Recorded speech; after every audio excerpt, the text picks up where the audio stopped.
It is March 31st, 2026, and the Wall Street Journal is now reporting that President Trump is so ready to be done with the war in Iran that he's willing to back off of his latest objective to force Iran to open the Strait of Hormuz, the crucial waterway that was open before this war launched by the US and Israel. Trump is now acting like it's not his problem, and the other countries that rely on resources coming out of West Asia, that they should be the ones to figure it out. But what does all of this mean, especially as we do have reports that the US is planning some sort of a ground invasion of Iran, at least some sort of special ops, even aimed at trying to get access to Iran's enriched uranium? And what is life like on the ground in a city like Isfahan, where the US bombs continue to fall, continue to target areas repeatedly, as the US seems to have all but run out of legitimate targets,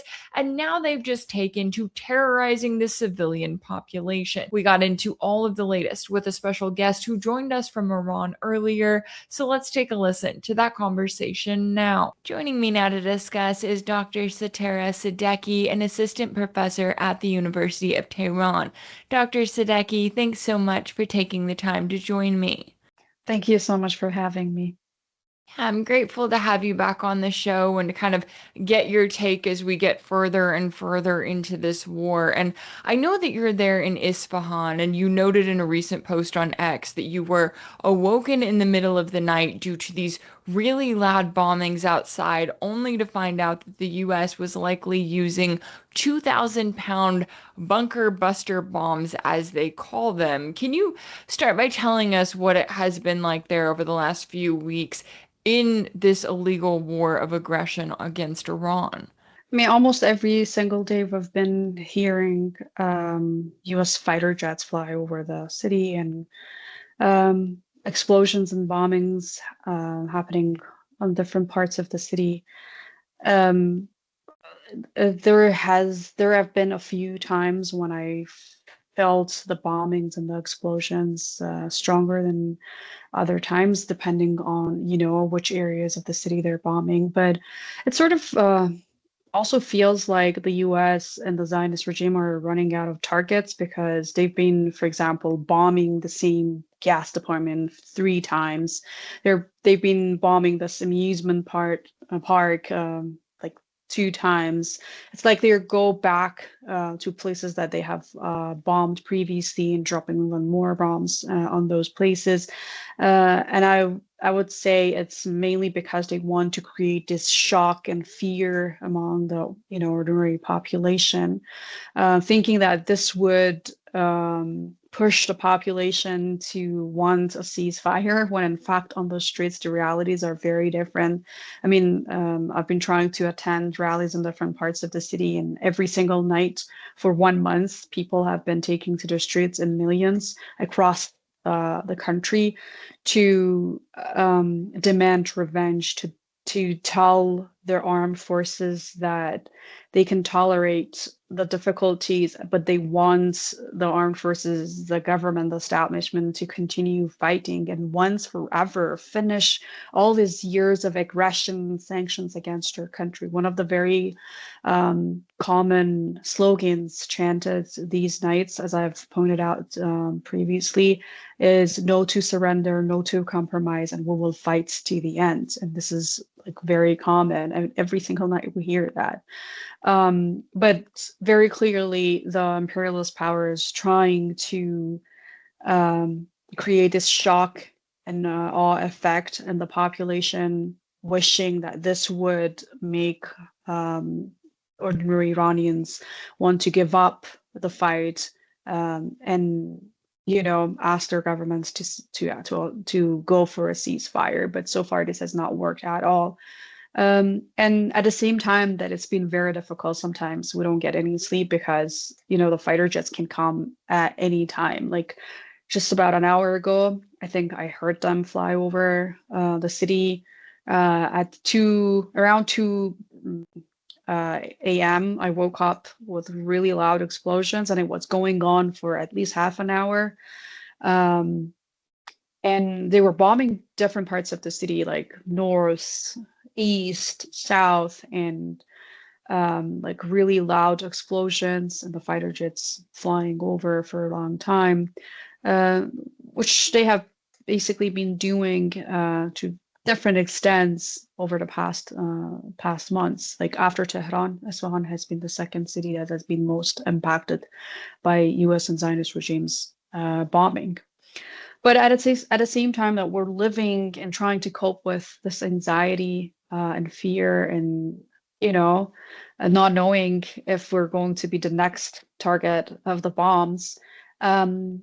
Just today, I was walking different parts of the city, and like the people are continuing with their life. I walked through this park, people were playing volleyball, some people were riding their bicycles. There were families on picnic. There's this walking route in the park which it was filled with people who were exercising, and they have not given up exercising every day during the war. The shops were open, people were shopping. Of course, it's not as busy as usually you would expect because this is our Nowruz holidays, the New Year, Persian New Year holidays, and normally Isfahan would be packed with tourists coming from other cities. This is not happening this year. I mean, I did see a few families from other cities, traveling to Isfahan, but it's nothing compared to previous years. But apart from that, you see people continuing with the ordinary life that they had. They do not allow these bombings to stop them from living the life that they already had in this city. And I think that's a form of showing resilience to the enemies. Oh, absolutely. And even just like you were saying, with these bombings that they're carrying out, especially when they are hitting the same target, coming after it multiple times, it's a reminder of how much of this is done to terrorize the population, right? To psychologically put you in a place where you're questioning leaving your home. You're questioning if you're safe in your home when you're waking up in the middle of the night to all of this noise and feeling these attacks being carried out. And I know another thing that you've been highlighting on social media are some of the funerals taking place, in particular one that happened earlier today for a Christian Iranian. And that's something that I do not see highlighted at all in the West, right? They want you to think that because Iran is an Islamic republic, that this is the requirement, that there's no kind of religious diversity anywhere. Can you take us through some of the truth to the myths there and kind of what you witnessed today? Sure. So this morning I attended the funeral of an Iranian Christian, Avans Simonian. He was killed in the U.S. and Zionist regime bombings of the factory where he was working, or near the factory where he was working, and he was killed in that bombing. And I attended the funeral today. It was held in Saint Mary Church, which is one of the many churches in Isfahan. And Isfahan has a Christian community that has lived together with the Muslims and Jews in Iran for more than 400 years. So this is like not a new thing. They have been here. The Armenian Christians are very well integrated into the society. They have their neighborhood, they own businesses, they have members of parliament. They elect their members for the parliament, their representatives. And as I said, they are part of the Iranian society. They consider themselves Iranians. They also fought for Iran during the US-backed Saddam invasion of the country, the 8-year secret defense that we have. We have many Christian martyrs in that fight too, as I said, because they consider themselves part of Iran and Iranian society. It was a very beautiful scene of seeing, Christians and Muslims together paying tribute to this martyr. But also, what was fascinating to me was that many people turned out to attend the funeral only hours after the U.S. regime was bombing the city with 2,000-pound, bunker busters, which was supposed to create this shock and traumatize people, but it did not really stop people from attending the funeral at all. And after the funeral, I also walked in the Christian neighborhood, and I saw people at the cafes, families just strolling on the streets, shops being open. And so there is, like, you cannot really imagine that this is a city that has just been bombed a few hours ago. People continue with their ordinary life because, as I said, they find that a way of resisting the imperialist objective, which is to bring down this nation, to destroy this nation, and to traumatize them until they would surrender. But you don't really see any sign of that.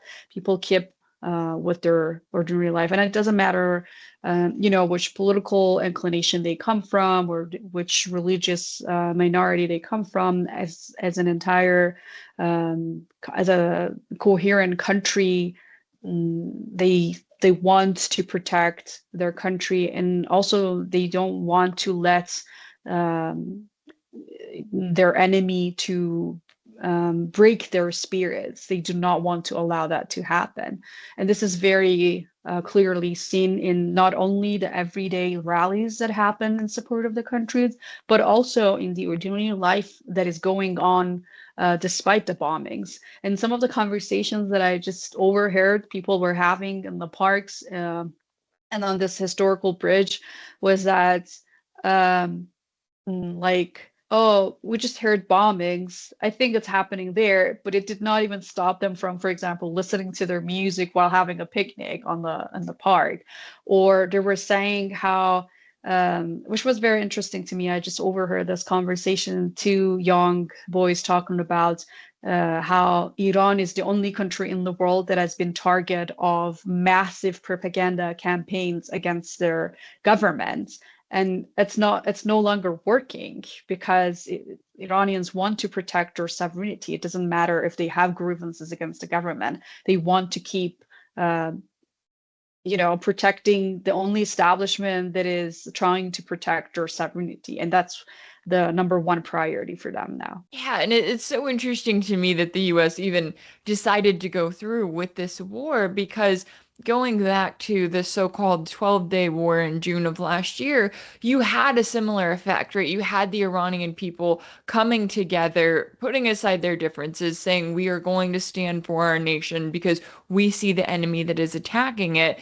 Fast forward to the violent riots and terror attacks in January that were sponsored by the US and Israel. Again, you had the Iranian people coming together saying, we may have our grievances with the economy, but we are going to stand against the enemy. And yet the US and Israel still move forward with yet another version of this war, still expecting some sort of color revolution to come out of it.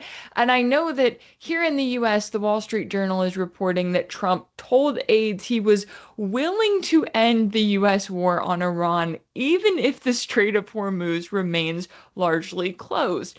Then on Tuesday morning, Trump took to Truth Social and questioned why countries like the UK were even relying on resources from West Asia to begin with, after the US, of course, pressured them to reduce their reliance on energy from Russia. And then he says that if they want their oil, then they should force their way through the Strait of Hormuz. So how do you view this messaging, and what does it tell us about the difficult reality the US is having to kind of wake up to about just how much control Iran does have in the Strait of Hormuz, and the fact that if they want to charge a toll on ships passing, they have the right to, and any country that wants to challenge that is going to get dragged into a years-long war, which they are not likely to win? Exactly. I mean, what we're seeing from Trump's rhetoric and the constant changing of the objectives that he mentions that he has had for this war is showing that the US is already losing this war. And of course, Trump's ego and his narcissistic character would not allow him to confess that he's losing this war. Imagine they were hoping that with taking out our leader and our senior commanders within maybe maximum 1 week to up to 10 days, they could finish, as they say, the Islamic Republic and bring about a regime change in the country. But we're fighting. We've been fighting back, and the war has been going on for 1 month.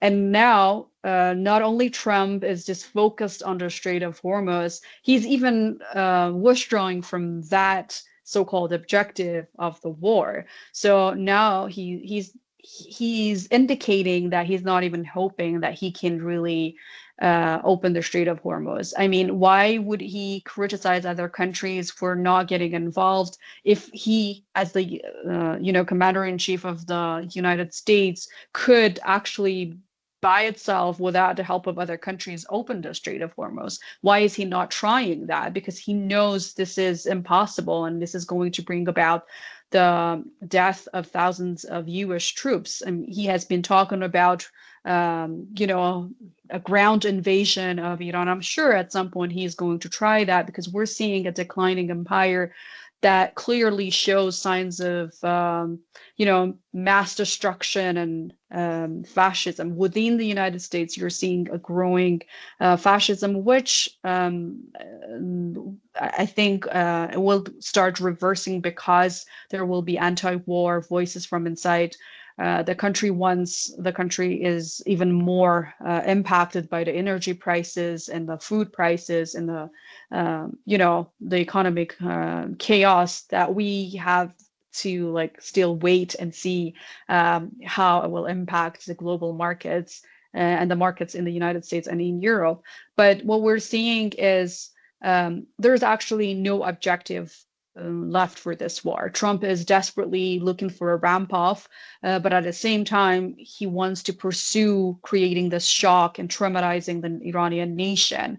And let's not forget that what happened in January, the riots that came as a hijacking of the legitimate protests that were going on and started in late December, were part of the same war, because they were hoping to bring down the government by hijacking the protests and arming some of these rioters, and basically turning the protests into angry and violent mobs with unleashing a killing spree.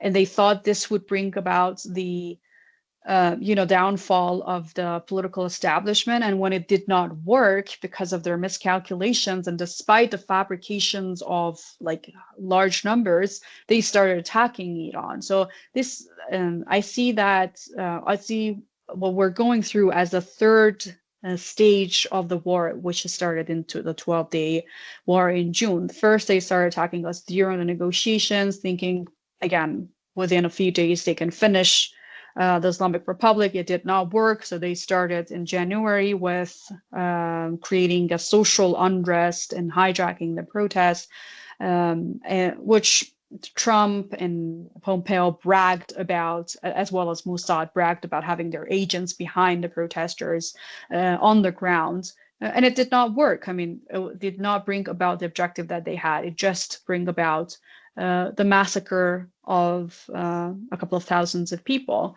And then they started this war, where very clearly it has become very clear to the people that it is about the destruction of Iranians' lives. Trump, in his rhetoric, has made it clear that he wants to hit Iran, harder, to the extent that Iranians cannot rebuild themselves, their country as a nation anymore.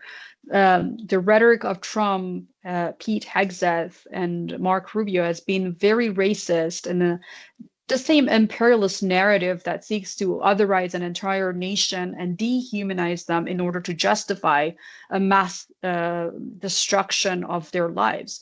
And I think even though they have been trying very hard and putting billions of dollars into it, because of Iran's very strong response, this construction of propaganda construction is finally shattering. It's not working as they were expecting it to work. That's why we're seeing people around the world cheering for Iran for responding strongly to the attacks coming from the United States and the Zionist regime. They feel that Iran is decolonizing not only the entire region, but also the entire world, because once this imperialist power is, and the facade that they have put out of being invincible is shattered, it becomes very difficult for them to sell their being invincible and unbreakable to the world, and other nations will start rising up, trying to protect their independence and gain back their independence from the imperialist power. So this is for the imperialist power, it's a very dangerous message that Iran is putting out, that yes, it's possible to bring about the defeat of this paper tiger. And yes, it's possible to be under sanctions for decades and still be able to have your homegrown defense capabilities and respond to the imperialist power to the extent that they clearly are losing this war. And even many American analysts are saying that we're already losing this war and there is no use in continuing this war. It's just going to bring about more financial as well as military losses for the United States, and it's putting the lives of American troops in danger. So I think that's the biggest message that Iran is sending to the world, that it's totally possible to decolonize and to resist imperialist power. Yeah, and Iran is really showing the world a master class in how to do this right now. And it's kind of been fascinating to watch all of Iran's preparations, right? You look at the fact that they have a decentralized power grid, that they have all of these underground missile cities, that even their leadership is prepared for what happens if the US comes in and carries out a series of decapitation strikes. I mean, they have thought through every possible scenario of what does a war look like? How do we respond? How can we respond?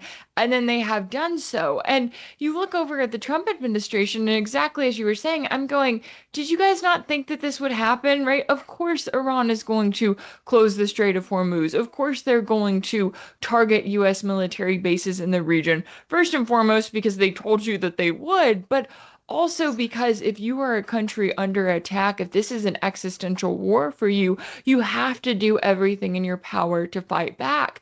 And one of the things that seems to have completely shocked Trump, so much so that he won't admit it, is that Iran has refused to engage in talks. And that's something that Trump has never experienced, even with, say, Russia, right? Even Russia goes, yeah, sure, we'll have a fake summit. We'll act like we're making some, quote unquote progress so that Trump can come home and sell that to the public. But in this case, this is a direct war with Iran. Iran has said, no, we are not going to talk with you when you literally have just bombed us during the last 2 rounds of negotiations. So how do you view the position that Iran is in here to not only choose how they respond, but also to choose how and when this war ends? Exactly. I mean, Iran tried the path of diplomacy when they agreed with the sixth power on the JCPOA, the so-called Iran nuclear deal. And then Trump scrapped the deal and withdrew from it. And then we started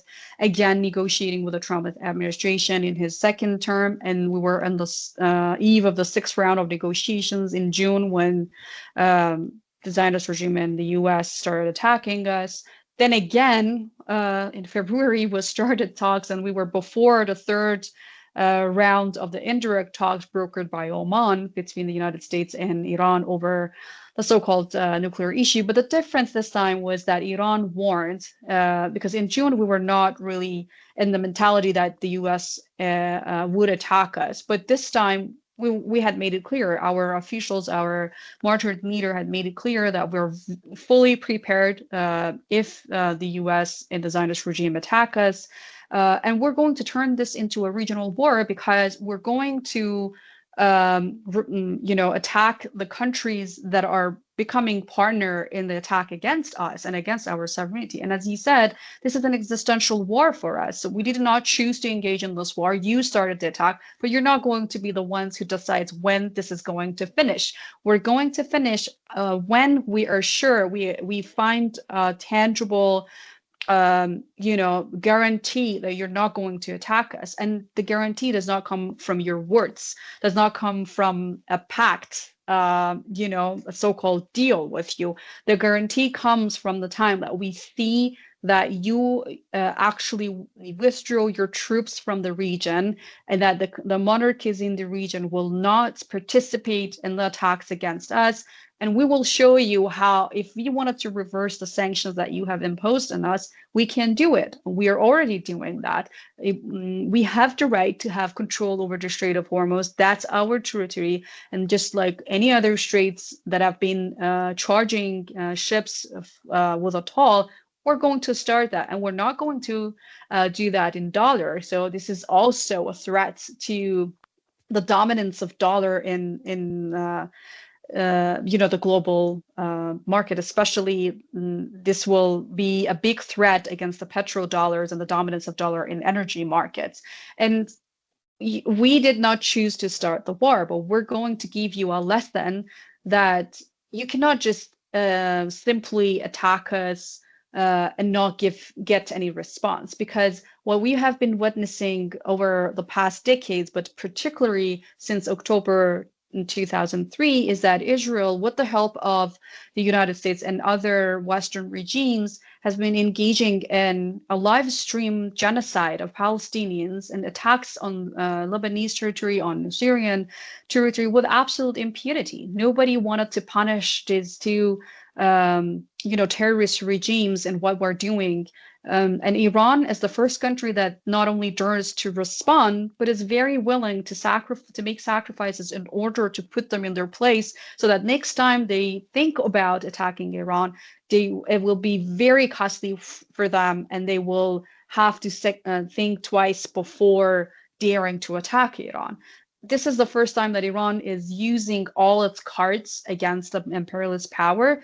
And this is how, when we come out of this war, we're going to have a different world order. The United States will not be the same hegemon that it used to be. And we're going to see Iran as an even much stronger actor and not only the regional political sphere, but also in the world. And Iran tried, I mean, exactly as you said, they tried to make a deal, they tried to work with the US, and the US just kept picking on everyone. And it's one thing when you target the Palestinians who can't fully fight back, or you target the Lebanese, or you even target Venezuela, right? I know that Trump is now making the comparison saying, oh yeah, we went after Venezuela, and he still seems to think that Iran is going to be the same country. But exactly as you noted there, Iran is really standing up for so many of these people who have not been able to fight back and have had to deal with the brunt of US foreign policy. And it is a very powerful lesson. I really appreciate the work that you were continuing to do as you were speaking out on social media and really giving people insight into what things look like in your part of the world. And I'm always grateful to you for taking the time to join me. Dr. Sadeqi Sadeqi, an assistant professor at the University of Tehran, thank you so much for your time and insight. Thank you so much for inviting me. If anything in this video resonated with you, be sure to like it, share it with your friends, leave a comment, and as always, don't forget to subscribe. And if you want to keep up with all of my work, make sure that you're subscribed to my page on Substack. That's rachelblevins.substack.com. That's where you'll find ad-free videos and new weekly episodes of my exclusive series for paid subscribers called Sanctioned. You can also check out Sanctioned over on my page on Patreon. That's patreon.com/RachelBlevins. You can also now find it available for YouTube memberships and ex-subscribers. As always, thank you all so much for all of your support, and I'll see you next time.